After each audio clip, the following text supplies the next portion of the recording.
राजगढ़ नाम के एक छोटे से गांव के किनारे पर एक बहुत पुरानी हवेली थी, जिसे लोग काली हवेली कहते थे।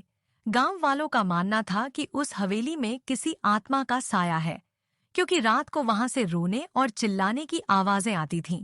कोई भी गांव वाला उस हवेली के पास तक नहीं जाता था। एक दिन गांव के दो दोस्त वीर और मोहन खेत में काम करते हुए उसी हवेली की चर्चा करने लगे। अरे भाई, कल रात मैंने हवेली के पास से अजीब सी आवाज सुनी। तू वहां गया था? क्या तुझे नहीं पता? वहां एक डायन रहती है जो लोगों को पकड़ लेती है। मैं तो बस दूर से गुजर रहा था, पर आवाज बहुत भयानक थी। उनकी बातें सुनकर वहीं पास से गुजर रही काजल, जो गांव की बहादुर लड़की थी, बोली, डरने की क्या बात है, कोई न कोई राज जरूर छिपा होगा उस हवेली में, मैं जाकर देखूंगी। वीर और मोहन ने उसे बहुत समझाया, लेकिन काजल का इरादा पक्का था।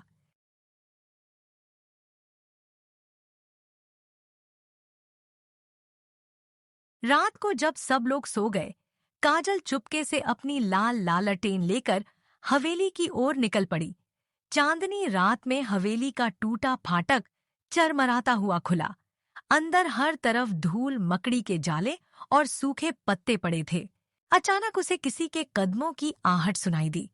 उसने लालटेन की रोशनी उस तरफ की। वहां एक बूढ़ी औरत खड़ी थी, जिसके बाल बिखरे हुए थे और आंखें अजीब तरह से चमक रही थीं। कौन हो तुम? मैं गांव से आई हूँ। सब कहते हैं यहाँ भूत है, मैं सच्चाई जानना चाहती हूँ। सच्चाई जानना चाहती हो तो हवेली के तहखाने में जाओ, लेकिन वहां जो देखोगी वो कभी भूल नहीं पाओगी। काजल ने हिम्मत जुटाई और तहखाने की ओर जाने लगी। सीढ़ियां अंधेरी और ठंडी थीं। नीचे जाते ही उसे दीवार पर एक पुरानी चित्रकला दिखाई दी, जिसमें एक राजकुमार और राजकुमारी साथ खड़े थे। तभी हवा तेज चली और चित्र के पीछे से एक गुप्त दरवाजा खुल गया। अंदर अंधेरा था, लेकिन दीवारों पर नीली रोशनी चमक रही थी। काजल ने देखा, कमरे के बीचों बीच एक पत्थर की मूर्ति थी, जो देखने में बिल्कुल उस राजकुमार जैसी थी। मूर्ति के पैरों के पास एक चांदी की तख्ती रखी थी, जिस पर लिखा था,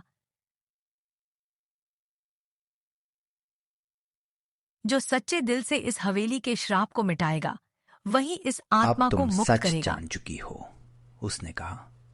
मैं ही उस राजकुमारी की आत्मा हूं, जिसे मेरे अपने भाई ने लालच में मार दिया था। उसने इस हवेली पर तंत्र मंत्र करके मुझे और राजकुमार दोनों को कैद कर दिया था। अब केवल एक पवित्र दिल वाला इंसान ही हमें मुक्त कर सकता है। काजल घबराई, लेकिन उसने पूछा, मैं क्या कर सकती हूँ? ऊपर हवेली के बगीचे में एक नीला कमल खिला है, वही श्राप तोड़ने की कुंजी है। पर ध्यान रखना, अगर कमल तोड़ते समय तुम्हारा दिल डर गया तो तुम भी इस हवेली का हिस्सा बन जाओगी। काजल तुरंत ऊपर की ओर दौड़ी। हवेली के पिछवाड़े में सचमुच एक नीला कमल खिला था, जो चांदनी में चमक रहा था। जैसे ही उसने फूल तोड़ा, पूरा बगीचा कांपने लगा। दीवारें हिलने लगीं और हवा में अजीब सी आवाज गूंजने लगी। तूने गलती की। ये आवाज एक काले धुएं से बने राक्षस की थी, जो धीरे धीरे उसके सामने आकार लेने लगा।